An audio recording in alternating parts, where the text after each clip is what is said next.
বিএনপির কিছু কিছু নেতাকর্মী মনে করতেছে আমি বিএনপির শত্রু হয়েছি।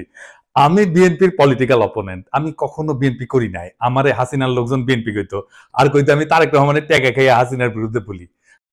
ভাগ্যের কি নির্মম পরিহাস, আজ বিএনপির লোকেরা বলে আমি জামাতের ট্যাগা খাইয়া বিএনপির বিরুদ্ধে বলি। আপনাদের একটা সৎ পরামর্শ দিই ভাই, পলিটিক্যাল অপোনেন্টকে বুদ্ধিমত্তার সাথে ডিল করেন। রাজনীতি করতে আসছেন, আপনার অপোজিশন থাকবে, আমার লোকের তেদরামি করতে আসেন না ভাইজান। আমি অনেক দরদ নিয়ে ক্রিটিক করি আপনাদের দলের। এটা যদি সহ্য না হয়, আওয়ামী লীগরা যেভাবে ট্রিট করতাম সেভাবে যদি ট্রিট করতে বাধ্য হইতে হয়, তাতে আপনাদেরই ক্ষতি। আপনাদের যে ফাজলামি দেখি তাতে আমার কোনো বাল ছেড়া যাবে না, আপনার বাল ছেড়ার ক্ষমতাও নাই। যাই হোক, অনেকে বলে বিএনপির পিছে কেন লাগিছি, উত্তরটা আগে বলছি, আর একটু খুলে বলি। এটা রাজনৈতিক, দার্শনিক, ভূ রাজনৈতিক বিষয় আছে এটার সাথে। আসেন না এটা আমরা খুঁজে দেখি। কয়টা প্রশ্ন করি, দেখি এই প্রশ্নগুলো আপনাদের মনে আসছে কিনা কখনো। বাংলাদেশে মুজিবকে কেন স্বৈরশাসক হইয়া উঠতে হয়েছিল? অত্যন্ত জনপ্রিয় নেতা ছিল কিন্তু মুজিব, তারপরেও স্বৈরশাসক হইয়া উঠতে হয়েছিল কেন? জিয়াকে কেন মরতে হইল? সামরিক ব্যাকগ্রাউন্ড থেকে আসা পরেও কেন জিয়াকে স্বৈরশাসক হইতে হয় নাই? কেন জিয়াকে মাইরা ক্ষমতায় এরশাদকে বসাইতে হয়েছিল? কেন এরশাদকে স্বৈরশাসক হইতে হয়েছে? কেন হাসিনাকে ফ্যাসিবাদ কায়েম করতে হয়? এই প্রশ্নগুলো পরিষ্কার উত্তর না পেলে আপনি কখনোই বুঝবেন না বাংলাদেশের সামনে বিপদগুলো কি কি। আপনি বুঝবেন না বিএনপি যায় না হোক আর না যায় না হোক, দেশকে কোন গাড্ডায় নিয়ে যাইতেছে, এবং কেন বিএনপির বিরোধিতা করাটা আপনার জন্য ফরজা কিফায়া। এইটা পরিষ্কারভাবে বোঝার জন্য আপনাদের বাংলাদেশ নিয়ে ইন্ডিয়ার কুরকুরানিটা কেন সেটা বুঝতে হবে। তা না হলে রাজনীতির কোনো হিসাব আপনি মিলাইতে পারবেন না, আর বারবার আপনি এইরকম স্বৈর শাসনের ফ্যাসিবাদের কবলে পড়বেন। আসেন আল্লাহর নামে শুরু করি।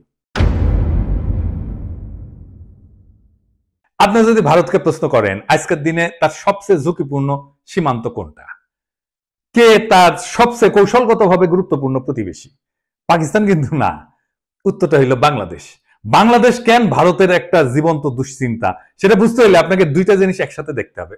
প্রথমত, ভারতের কাছে বাংলাদেশের সবচেয়ে বড় সমস্যা হলো তার ধর্ম, ডেমোগ্রাফি। বাংলাদেশ মুসলমান সংখ্যাগরিষ্ঠ দেশ, এটা তো জানা কথা, কিন্তু আশ্চর্যের ব্যাপার হইল ভারতের পূর্বাঞ্চল একসময় মুসলিম মেজরিটি ছিল। আসাম থেকে শুরু করে নাগাল্যান্ড পর্যন্ত পুরানো ক্যাবিনেট মিশন প্ল্যানে পূর্ব ভারত বরাবর মুসলিম সংখ্যাগরিষ্ঠ অঞ্চল হিসেবে বিবেচিত হয়েছিল। ক্যাবিনেট মিশন প্ল্যান কি? আসেন এটা একটু খুঁজে দেখি।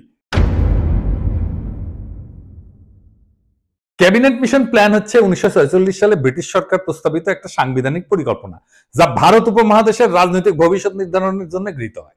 এই পরিকল্পনার মূল উদ্দেশ্য ছিল ভারতকে একটা ফেডারেল কাঠামোর অধীনে ঐক্যবদ্ধ রাখা, যেখানে প্রদেশগুলা ধর্মীয় সংখ্যাগরিষ্ঠতার ভিত্তিতে তিনটা গ্রুপে বিভক্ত করা হয়েছিল। গ্রুপে ছিল হিন্দু সংখ্যাগরিষ্ঠ প্রদেশগুলা, যেমন ধরেন মাদ্রাজ, বোম্বে, ইউনাইটেড প্রভিন্স, মানে বর্তমানে যেটা উত্তরপ্রদেশ, বিহার, সেন্ট্রাল প্রভিন্স ইত্যাদি। দুই নম্বর গ্রুপ হচ্ছে মুসলিম সংখ্যাগরিষ্ঠ পশ্চিমাঞ্চলীয় প্রদেশসমূহ, যেটা নিয়ে আসলে পশ্চিম পাকিস্তান হয়েছে, যেমন পাঞ্জাব, সিন্ধ, বেলুচিস্তান, উত্তর পশ্চিম সীমান্ত প্রদেশ ইত্যাদি। আর তিন নম্বর গ্রুপ হচ্ছে যেটা বাংলাদেশ হয়েছে আজকে, মুসলিম সংখ্যাগরিষ্ঠ পূর্বাঞ্চলীয় দেশ, যেমন বাংলা, আসাম। আসামের মধ্যে হাতছাড়া হয়ে গেছে। ম্যাপে যে সাদা সাদা অংশগুলো দেখতেছেন না, ওইগুলো বলা হইতো প্রিন্সলি স্টেট, মানে রাজা ছিল, এটা দেখায় দেন সেই রাজ্যগুলোতে সবগুলো কিন্তু ইন্ডিয়া পরে খাইয়ে ফেলেছে। আজকের দিনেও পশ্চিমবঙ্গে সরকার হিসেবে 27% মুসলমান জনগোষ্ঠী, আসামে সেটা 34%-এরও বেশি। বিজেপির রাজনীতিতে যে এনআরসি দেখেন না, তারপরে সিএ দেখেন, এগুলো মূলত বাংলাদেশের মুসলিমদের নিয়ে। মুখে বলা হয় পাকিস্তানি বা আফগানদের কথা, কিন্তু ভিতরে ভিতরে ভয়টা হইলো বাংলাদেশের 17 কোটি মুসলমানদের কয়েক শতাংশ যদি চলাচল শুরু করে বর্ডার ক্রস করে, তাহলে গোটা অঞ্চলটার ডেমোগ্রাফি বদলায় যাবে। এই ভয় থেকে সিএ, এনআরসি আসামে শুরু হয়, পরে ছড়ায় পরে গোটা ভারতে। সে মনে করে বাংলাদেশের মুসলমানরা ভারতে ঢুকে এই অঞ্চলগুলোকে যদি মুসলমান প্রধান বানায় ফেলে, তাহলে তো সেই রাজ্যগুলোকে রাখতে পারবে না তারা। তো এই ডট থেকে ভারত কি করে, সে 4000 কিলোমিটার এক কাঁটাতারের বেড়া বানায়। এটা পৃথিবীর সবচেয়ে দীর্ঘ সীমান্ত বেষ্টনী, এবং এইটারে সে দুনিয়ার সবচেয়ে সহিংস বর্ডার বানাইছে। প্রত্যেক মাসে 2-3 জন বাংলাদেশি নিহত হয়। ভারতীয়রা গরু খায় না, বাংলাদেশিরা গরু ভালোবাসে, এই গরু বাণিজ্যেই ঝরে প্রাণ। ঘটনা হচ্ছে এই গুলিতে ইন্ডিয়ার কোন নাগরিক আজ পর্যন্ত সীমান্তে মারা যায় না। ভারতের অধিকার আছে বেড়া দেওয়া, ওর মুরগি উই লেজে কাটুক, কিন্তু আমরা বলার কে? রাষ্ট্র চাইলে সীমান্ত বন্ধ রাখতে পারে, কিন্তু বাস্তবতা হলো বাংলাদেশিরা তো ভারতে যেতে চায় না, যেতে চায় মধ্যপ্রাচ্যে, সিঙ্গাপুরে বা অন্য কোথাও। তবে তারা চলমান মানুষ, উদ্যমী পরিশ্রমী মানুষ, তারা চলে যায় সবখানে, তারা চলে যায় সবখানে, এমনকি করাচিতেও। এইখানে আসে দ্বিতীয় সমস্যা, সেটা হইতেছে এই শিলিগুড়ি করিডোর বা চিকেন নেক। আমরা এটা আগেও আলাপ করছি অনেকবার, আসেন আরেকবার একটু আলাপ করে দেখি। ভারতের সেভেন সিস্টার্স মানে নর্থ ইস্ট বাংলাদেশের ওই পাশে অবস্থিত। আর এই অঞ্চলের সাথে বাকি ভারতের যোগাযোগ হয় মাত্র 15 কিলোমিটার প্রশস্ত শিলিগুড়ি করিডোর, যেটাকে চিকেন নেক বলা হয়। এর চারপাশে চীন, ভুটান আর নেপাল। এই করিডোর যদি কেউ একদিন কেটে দেয় তাইলে উত্তর পূর্ব ভারত বিচ্ছিন্ন হয়ে যাবে, ভয়টা এখানে। আর তার উপরে নর্থ ইস্ট নিজেই একটা বিশাল সমস্যা। ত্রিপুরা, মিজোরাম, নাগাল্যান্ড সবখানে গোষ্ঠীগত সংঘাত, ধর্মীয় ভিন্নতা, ভাষা সংস্কৃতির বৈপরীত্য। অনেক জায়গায় বিদ্রোহ হইতেছে, আবার অনেক জায়গায় বিদ্রোহীরা মায়ানমারের বিদ্রোহী গোষ্ঠীর সাথে যুক্ত। তাহলে ভারত ওইখানে যুদ্ধ বাঁধলে ট্যাঙ্ক পাঠাবে কিভাবে, সেনা পাঠাবে কিভাবে, ভারী অস্ত্রশস্ত্র পাঠাবে কিভাবে? বাংলাদেশ ছাড়া কোনো উপায় নাই। তাদের প্রয়োজন ট্রানজিট এবং করিডোর।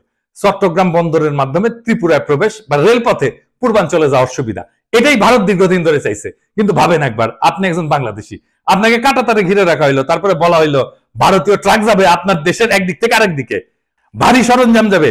তিতাস নদীতে মাটি ফেলাম, নদীতে বাদ দিয়া রাস্তা বানায় ভারী সামরিক সরঞ্জাম পাঠাইছিল একবার, মনে আছে না? দেখেছেন কেমনে মাটি ফেলায় তিতাস মেরে ফেলাইছিল? এই রাস্তা বানানোই হয়েছিল ইন্ডিয়ার পণ্যবাহী ভারী ট্রাক নেওয়ার জন্য। তো এই যে সিস্টেম, এটাকে রাজনৈতিক ভাবে বিক্রি করা অসম্ভব, মানে বাংলাদেশের মানুষ তো মানবে না। তাই দরকার একটা গণবিরোধী ভারত বান্ধব সরকার, যারা এই চুক্তিগুলো চুপচাপ করে ফেলবে এবং জনগণ কিছু জানাবে না। এই হইলে পুরা কাহিনী। ভারত কেন বারবার বলে বাংলাদেশ আমাদের সবচেয়ে গুরুত্বপূর্ণ মিত্র? কারণ কৌশলগত দিক দিয়া বাংলাদেশ ছাড়া ভারতের নর্থ ইস্ট অচল। কিন্তু ধর্মীয় দৃষ্টিভঙ্গিতে ভারত মুসলমান পছন্দ করে না, তাই কাঁটাতারে বেড়া দিছে। আবার কাঁটাতার দিয়ে ঘিরে দিলে তার সেভেন সিস্টার্স অরক্ষিত হয়ে পড়ে। এই এক শাখের করাত, যাইতেও কাটে আসতেও কাটে। তাই বাংলাদেশে ভারতের সবসময় এমন শাসক দরকার যে ভারতের অনুগত হবে এবং তাদের মতে বন্ধুভাবাপন্ন হবে। ভারতের প্রতি বন্ধুভাবাপন্ন হইলে বাংলাদেশের জনগণ হয়ে উঠবে সরকার বিরোধী, তাই তাকে হইতে হবে স্বৈরাচার। বাংলাদেশের 3টা ভারত বান্ধব সরকার ছিল, মুজিব, এরশাদ আর হাসিনা। 3টাই স্বৈর শাসক। জিয়া আর খালেদা জিয়া এই 2জন প্রবল ভারত বিরোধী ছিল জন্য তাদের স্বৈর শাসক হইতে হয় নাই। একজনকে মরতে হয়েছে, আর একজনকে বিষ প্রয়োগে হত্যার চেষ্টা করা হয়েছে। আমি প্রমাণ সহ এপিসোড করেছিলাম খালেদা জিয়াকে বিষ প্রয়োগ করা হইতেছে, দেখে নিয়েন যদি দেখে না থাকেন। তাইলে এই যে মির্জা ফখরুল যে বলে ভারত বন্ধু দেশ, এটা শুনেন কি বলে। ভারত আমাদের প্রতিবেশী, সবচেয়ে বড় প্রতিবেশী, আমাদের বন্ধু। আমাদের যুদ্ধের সময় 1971 যুদ্ধের সময় আমাদের সহযোগিতা করেছিল। আমরা ভারতের কাছে সবসময় প্রত্যাশা করি যে ভারত বাংলাদেশের মানুষের পাশে দাঁড়াবে। শুনেছেন তো? আর এই যে আমরা যে অভিযোগ করি যে বিএনপির সাথে ইন্ডিয়া সিস্টেম করেছে, এই সিস্টেম যদি কইরা থাকে তাইলে তো বিএনপি স্বৈরাচার হয়ে উঠবে। বাংলাদেশের স্বৈরাচার হয়ে ওঠা সব শাসক ধ্বংস হয়েছে। বিএনপির নেতা কর্মীদের বলতেছি, আপনারা কি চান বিএনপি ধ্বংস হয়ে যাক? আমরা রাতারাতি বিএনপির মতো একটা দল তৈরি করতে পারবো, তাইলে ক্ষতি কার হবে? বিএনপির হবে নাকি বাংলাদেশের হবে? আজকের এপিসোড দেখার পরেও যদি আমাদের বিএনপির শত্রু বলে মনে হয়, তাহলে কিছু বলার নাই। নিজের ঘুম নিজে মারতে চাইলে কেউ তারা ঠেকাইতে পারবে না। তাই যারা এখন ঘুমায় আছেন তারা জানা রাখেন, আপনার ঘুমের দাম ভারত ঠিকই বুঝে নিচ্ছে। আপনার ভূখণ্ড ব্যবহার করে, আপনার নদী হত্যা করে, আপনার ভবিষ্যৎ বন্ধক রেখা, আপনার গণতন্ত্রকে লাশ বানায়, তারা আগ্রাসনকে সৌহার্দ্য বলে চালাই দিচ্ছে। আর আপনি একটা দলকে বাঁচাতে গিয়ে পুরা জাতিকে খাদের দিকে ঠেলে দিতেছেন। বিএনপি যদি আবারও এই খেলা না বোঝে, যদি তার নেতৃত্ব আবারও ভারতের পায়ের দিকে মুখ করে বসে থাকে, তাহলে মনে রাখবেন স্বৈরতন্ত্র কারো আপন হয় না। আপনি ভারতকে বন্ধু পাবেন, ভুল করেন না। ভারত কখনো বন্ধুত্ব চায় না, সে দাসত্ব চায়, করিডোর চায়, চুপচাপ মাথা নত করা সরকার চায়। আপনি যদি আজও সেই স্বপ্নে ভাসেন যে ভারত আপনার পাশে দাঁড়াবে, তাইলে আপনি ইতিহাস পড়েন নাই, রাজনীতি বোঝেন নাই, স্বাধীনতা মানে জানেন না। এখনো সময় আছে, সোজা হয়ে দাঁড়ান, আপোষের রাজনীতি ছুঁড়ে ফেলে দেন। যারা আপনার সমালোচনা করতেছে তাদের ভয় করেন না, বিবেকটা বরং আপনার জাগ্রত করেন। কারণ আজকের দিনে সত্য বলা মানে বিদ্রোহ করা, আর এই বিদ্রোহী যদি শেষ আশ্রয় হয়, তবে আমি গর্ব করে বলি ইনকিলাব জিন্দাবাদ।